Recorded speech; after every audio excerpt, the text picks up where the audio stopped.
Exodus tidunsia na wotu free Elim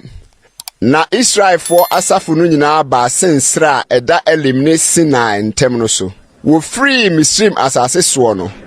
bosome a etoso mienu no da etoso dadu nanum ne no na Israel for asafu mu no nyina nwinwi tia Mose ne Aaron esre so ho na Israel for no ka kire won se anka Awurade ma yehu ne nsa no Misrim asase a na yetete nam nkukuo ho na yedidi me no so na moyi aba esre su se mode ekwamre kunkum asafu mu nyina na Awurade ka kire Mose se hwe merebe me aduane afiri soro ato ama mo na oman no mfiri dida biara nkota sidie ebeso won ano dako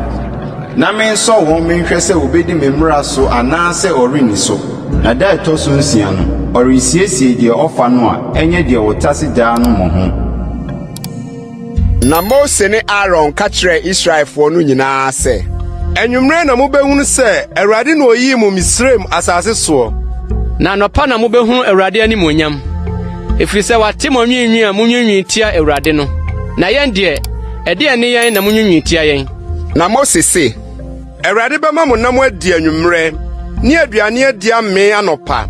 efiri se Awurade ate mo nwinwi a munwinwi tia no no na de ne yen enye yen na munwinwi tia na emom Awurade na Mose ka kire Aaron se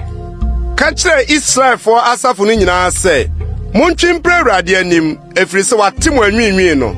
na Aaron rekasa a kire Israel for asafu nyina no wodane won ani kire esre so na hwe Awurade animonyam yi adi mu nunkum no mu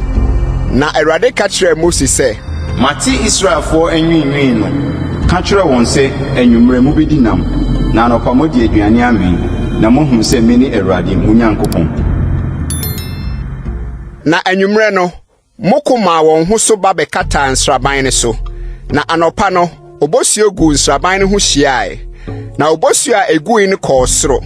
na hwe na bribi nkrowa nketenkete gugu esre nani nketenkete te se fam bosio nchencheneye na Israel for no hunu ye no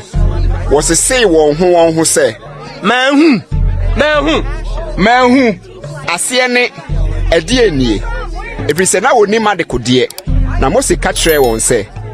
ye ni aduane a Awurade di ama mo se munnie no asem Awurade ahye nie montase bi se de obiara bedie o ma miako se de mo nipa dodo ye na montase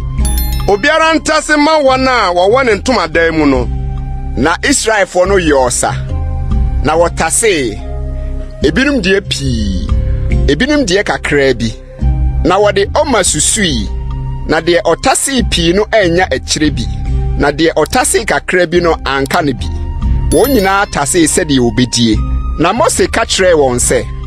obiara nya bi mma de enche so nanso wantie Mose na ebinom gya bi ma ade akyin so na edoremmoa na ebone na Mose bufu won